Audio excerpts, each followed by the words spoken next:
Hello and welcome to Audiobook Connection, behind the scenes with the creative teams.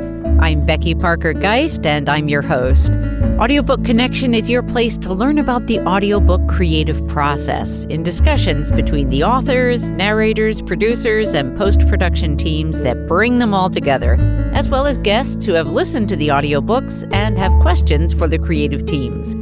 This podcast is sponsored by Pro Audio Voices, helping great stories come alive through audiobook production and marketing. Hi, everyone. Thank you so much for joining me. Today, I have with me R.W. Gates, author of the true crime title, Encoded, and also a publisher at World Codex. They've also published Ghostwriter. Both of those titles are currently available on Amplify Audiobooks, so you'll definitely want to check them out there. R.W., welcome. So glad you could be here. Welcome. Thank you very much. All right. So, R.W., tell us a little bit about your background, kind of what got you started writing and publishing. Initially, the whole idea of writing kind of like hit me by accident. I had written something for school. I was like 15 and I wrote a poem, which was a class requirement. And the teacher asked me to read it in front of the whole class, which surprised me. And then she asked me to read it. She asked the principal to come in and I read it in front of the principal as well. And I thought to myself, wow, I must have done something right. And that was when I thought, hey, let me look further into this writing thing as a possibility of someday doing it when I have something to write about. Yeah. And then I kind of put that on the shelf. Being as 15-year-old, I wanted to play football and do other things. And but ultimately, when the pandemic happened, I had a lot of time on my hands, and I thought to myself, I know a lot of stuff. I've got a lot of information that I've been kind of just sitting on, and now I've got a lot of time to put it all together and write a book, which is what I did, which is how Encoded came about. That's great. And the story, what would you say, how did that come together for you? Did you already have that idea in advance? Or was this something that you decided, now I'm going to write, and what am I going to write about? Kind of what was your process like? The catalyst, I think, for writing Encoded came when I realized that solving the Somerton code was kind of a big deal.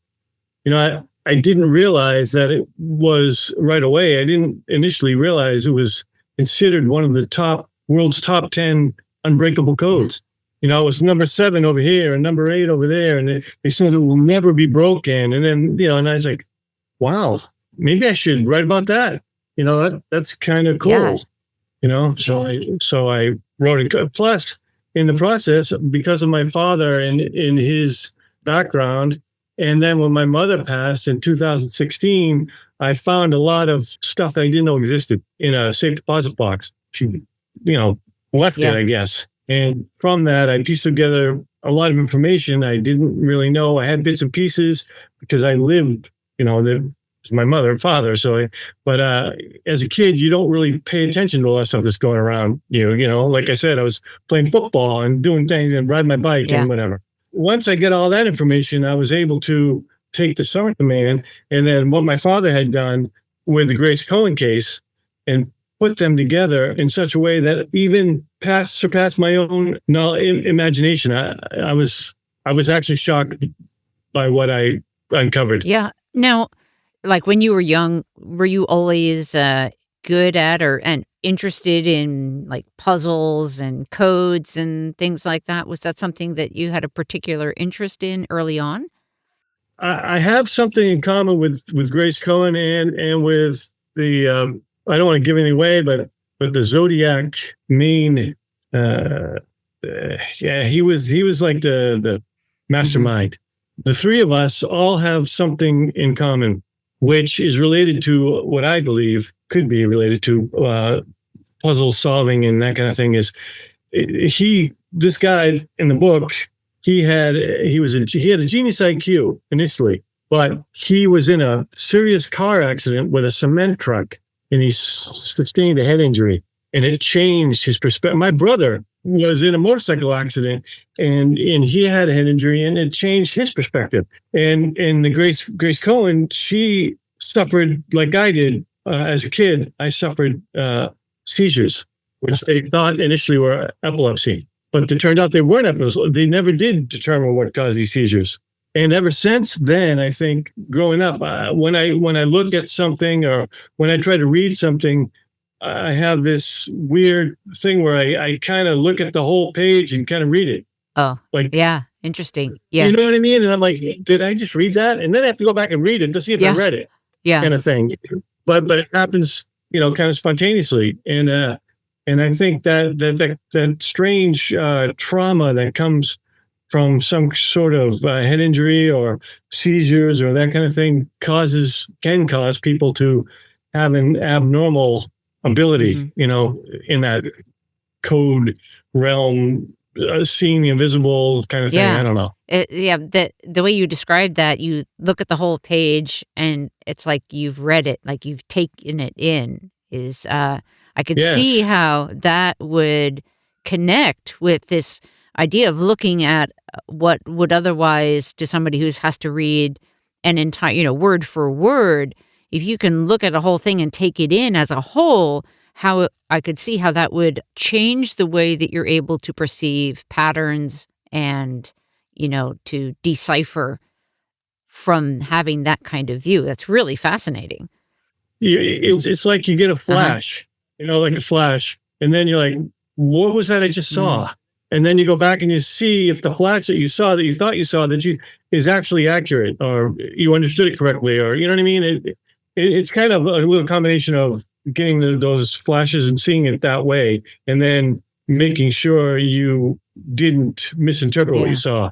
Yeah. You know what I mean? Tell us a little bit about your father. You mentioned that he was working on. Now that you asked me that, my father reminded me a lot of The Somerton Man, which is maybe deep down why I even wrote the book, because he was enigmatic. He was he kept to himself in a lot of ways. He wasn't an average guy. Yeah. You know what I mean? He didn't do things according to convention. And I know that the Somerton Man was the same kind of guy. I know that because I know it's in the code. And the code solution reaffirmed what I believed about the Somerton Man, and how I said, well, that now makes sense, because he does actually remind me of my father. And oddly enough, my father met an untimely death that I still don't know the facts about, which is in the book. Yeah. You know what I mean? So even with the Somerton Man's discovery of his body on the beach, it's not in the code how he actually died. You know what I mean? So you've got that mystery going on that still sort of permeates the Somerton Man's his identity, his real identity. There's a lot in the code that gives away who he was, what he did, or why he was in Australia, and why he died, but not, it's not all encompassing of who he was as a person. Of course, yeah. My father was a lot like that. It was hard to figure out who he was as a person in a lot of ways, for me anyway. It sounds like in some perhaps subliminal way that the solving of that code was a way of you also in some way maybe dealing with the loss of your father in that, that mystery. And on top of that, and later when I found out in 2016, when I got privy to all that stuff that my mother had left behind, I found out that my father wanted to solve the code. That was he wanted to solve it, but he didn't live long enough to do it. What did he do for a living? He was in the Navy. And my oldest son is also in the Navy, and he is in military, was in military intelligence. So it kind of runs through I didn't join the military, but I think I got some of that, you know what I mean? It passed from my father through me into my son kind of thing. So you started writing during the pandemic, is that right? Mm-hmm. And then let's talk just a little bit about a ghostwriter. And so I know that you published that book, and that was also dealing with a fair amount of like mystery. It's also a true crime title.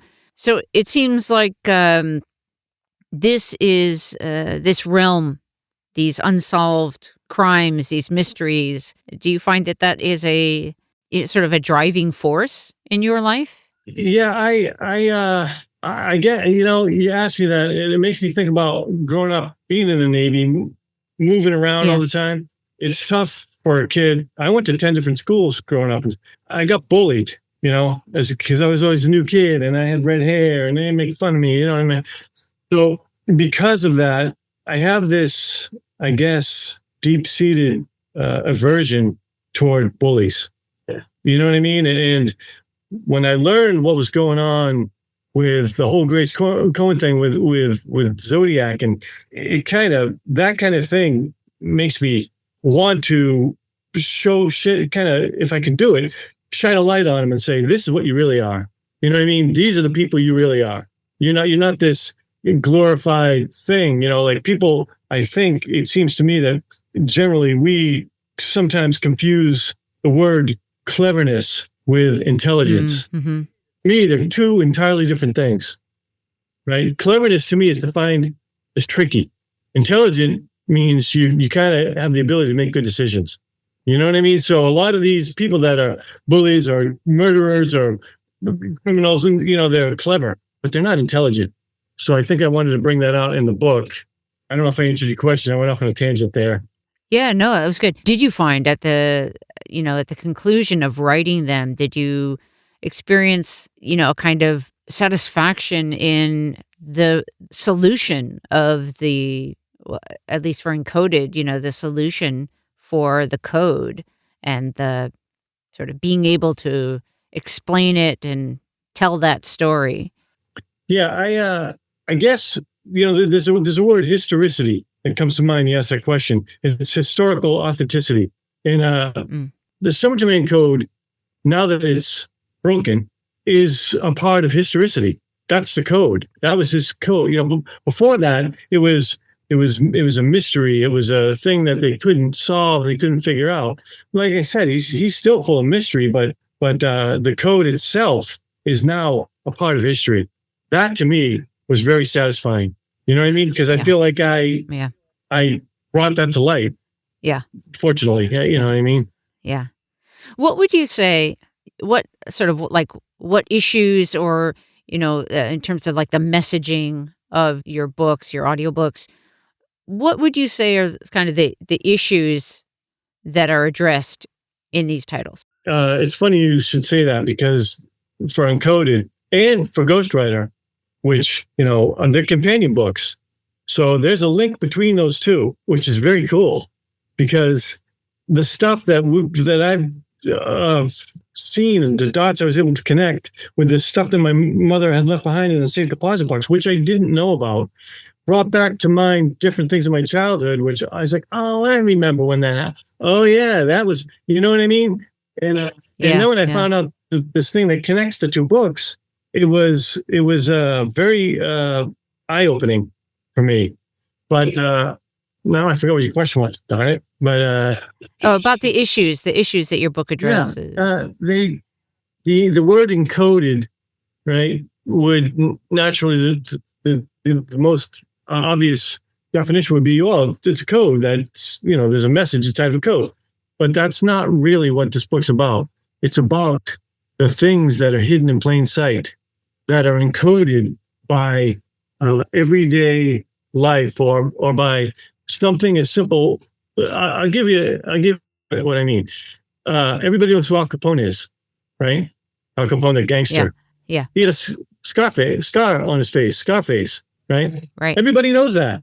He told people that he got the scar on his face from serving in the army in the First World War over in Europe. And that's how he got it. Uh-huh. So if you hear that story, and he was never in the army. He never went overseas, right? But if you didn't know that, you'd believe what he said. Right. I know how Scarface got that scar. He was in the army. No. His friend and his other friend, they were playing the sword fight when they were 12 years old, and the kid took a piece of a metal fender and slashed his face open. But Scarface didn't want anybody to know the truth. Yeah. So he made up this. That's what encoded. It says, well, who are you going to listen to? What's your information source? Which is part of the Razor data funnel. The information source is key to figuring out what the truth is. Absolutely. And that there is a really powerful message that we all need to be hearing today. Right. Yes. Yeah. Yes. There's so much disinformation out there. That, right. So you have to be able to. That's why the Razor data funnel is objective reasoning and subjective and inductive and deductive and all that. If you use all that in such a way, in a formula, right, which is pretty much how I got the flashes, but I used a formula to figure out if what I was looking at actually was right. Yeah. So if the IDF can help anybody do that, like you said, in today's world, that's a good thing. That's a good thing. Let's just take a short pause, and when we come back, we're going to talk about the audiobook editions of Encoded and Ghostwriter. We'll be right back. Now available on Amplify Audiobooks, Encoded by R.W. Gates. No one could ever have imagined the mystery, embroiled in international espionage and secret encryptions, would, by 6 degrees of separation, reveal the clandestine motive of Hindenburg's destruction and unlock the enigma hidden within the unbreakable Somerton Man Code. And don't miss out on the companion book, Ghostwriter by Meredith Carson. When Meredith Carson accepted the task of ghostwriting the frightening narrative you will hear in Ghostwriter, she had no idea how that decision would affect her. Miss Carson shared with other members of the World Codex staff that, at times, while transcribing Jack Wagoner's spellbinding story, she felt like Agent Starling from The Silence of the Lambs. Get your copies of Encoded and Ghostwriter on Amplify Audiobooks. All right, so coming back to the audiobook, so you have a few wonderful narrators. For Encoded, Ken Teutsch was your narrator. Tell me about your experience in terms of what it was like to hear your writing in his voice being narrated, and anything about the audiobook process itself that our listeners might want to be enlightened by. It's funny. I did a podcast, as you know, with Johnny Robinson, and I read from the book several different passages. And Johnny said, wow, you do a good job reading. You sound good. And I told him, I said, compared to Ken Teutsch, I sound like an amateur. When Johnny did the first little teaser thing that he put together for TikTok, I didn't even know I had written it. I was like, that's really good. Where did that come from?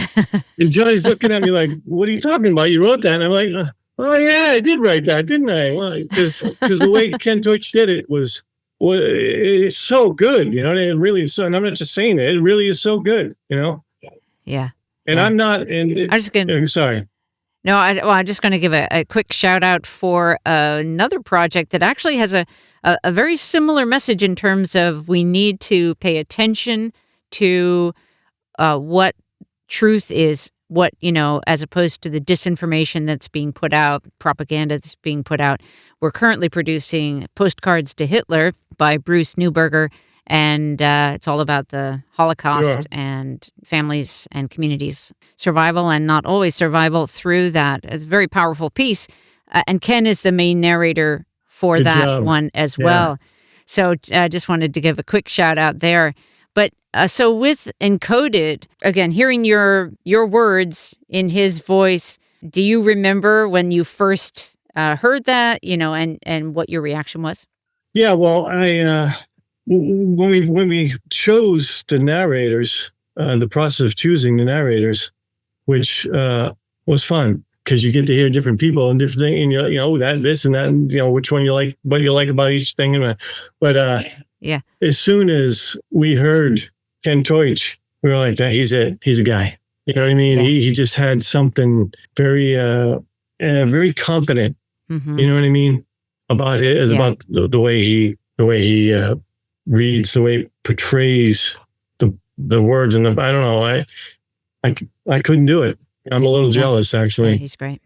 And now I know that this was not your first audiobook because we previously produced the World Codex, but this time round, was there anything that sort of jumped out at you that was like, oh, that maybe surprised you in some way? And I like to ask this question because many of our listeners are authors themselves. Many haven't been through the process of producing an audiobook yet. So I like to find out what authors experience when they move into the audiobook process. Was there anything that jumped out for you? Well, in the case of Ghostwriter, it was kind of like with Encoded, Ryan Haugen, he said something which I could see in our meeting. We spoke, like the light came on and he's like, I got this. You know what I mean? I got this. And he said, oh, this guy in this book, this character, he's imperious. And I thought to myself, yeah, that's exactly what he is. He's imperious. You know what I mean? And then when he did the guy, I was like, he has to do it. You know what I mean? And the Meredith Carson actor, she sounds so genuinely, which I wanted, somebody who is immersed in her search for answers about things that are unexplained. You know what I mean? She seemed like an innocent thing looking for answers, and she bumps into this guy who Ryan Haugen portrays as an imperious madman, but he does it in such a way that he's very clever. So you don't know who he's, you don't know.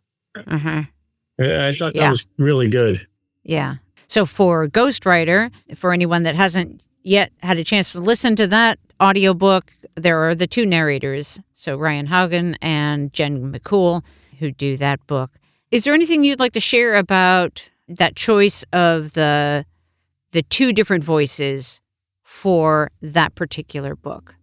Tell our listeners about the reason why we went with two voices. Yes, we both felt that it was very important that there was a female, which female is the person who wrote the book, and then the madman was a guy because she's spending time with this guy.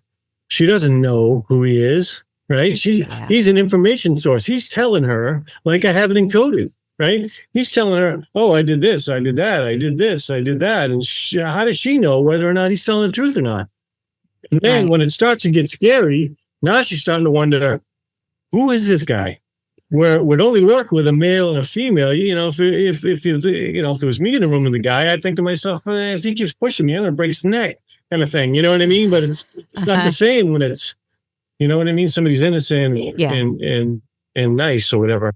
So I really, Ghostwriter had to be those two people in juxtaposition. Yeah, great. And what's your aspiration with your projects going forward? What would you, what would you like your readers to take away from these audiobooks, and what kind of impact are you trying to have? Tell us a little bit about that. They're, a true crime thriller, and Ghostwriter's pretty scary. And now it's even more scary with the audio. You know what I mean? I really appreciate Ryan's little review he did of it. That was nice. And I think he sees its potential for something that could be someday like the Blair Witch or something.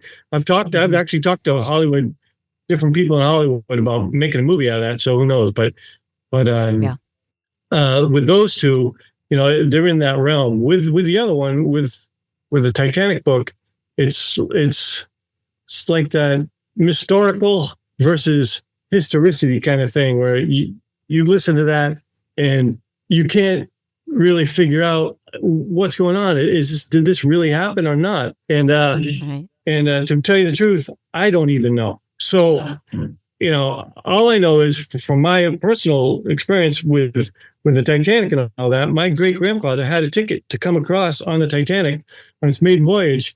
And he got sick. He got deathly sick, and he couldn't make the trip. Which is why you're here. Yeah, exactly.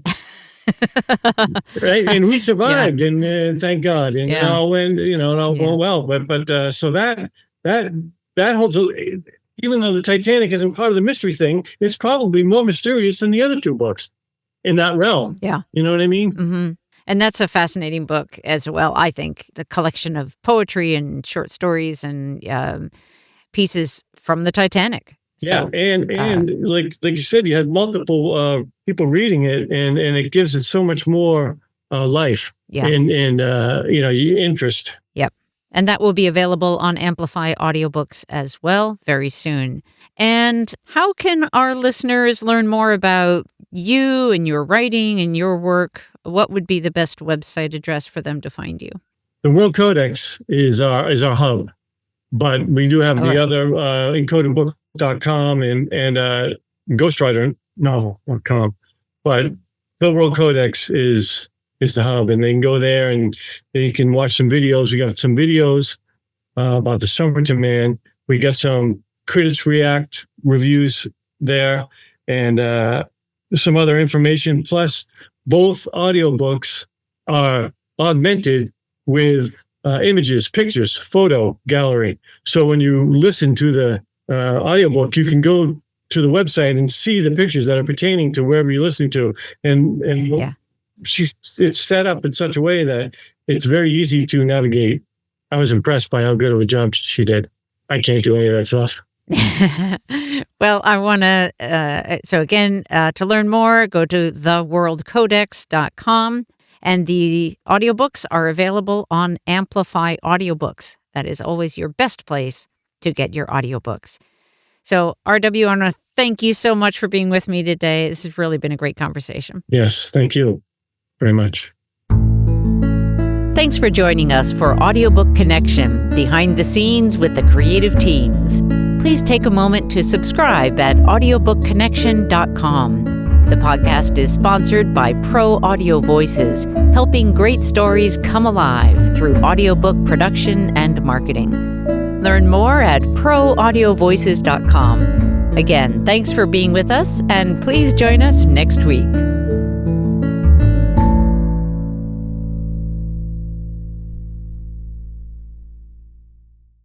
This podcast is a part of the C-Suite Radio Network.